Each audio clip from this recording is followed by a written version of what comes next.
Sure. Hi, I'm Toni Pearce. I'm the President of the National Union of Students in the UK. I've just spoken at AoC Conference and I guess today I was speaking about the student perspective on the further education sector, and as the first NUS president to come from a college and not a university, I think it's really important that NUS I think we've got a responsibility to show that we understand the FE sector to start with. And that we kind of have views on how public money should be spent, and for us that's about making sure that that there's a balance between autonomy and accountability in the further education sector, and that students' rights are protected through regulation but not kind of overruled by bureaucracy and red tape. And then more broadly, I suppose, about the challenges that young people and students face in further education and more broadly at the moment.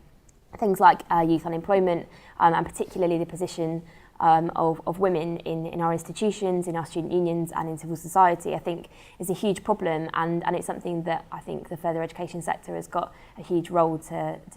take in changing.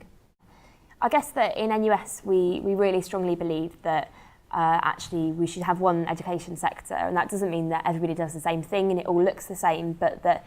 it's much easier for people to transition between one mode of education to another, whether that's between further and higher education or academic and technical or vocational. I think it's really important that barriers are taken away from people to be able to move between those different parts of education, but also that they're not kind of typecast as a certain kind of student, and that they're given the financial support that they need to be able to achieve and progress in their education, because it's kind of not good enough to say that if you go to university you can get student financial support to help you live, but if you're in exactly the same circumstances and you decide to study at a further education college, you can't receive any financial support, and I think that's a huge problem and has a huge impact on the opportunities that colleges have to really push their students.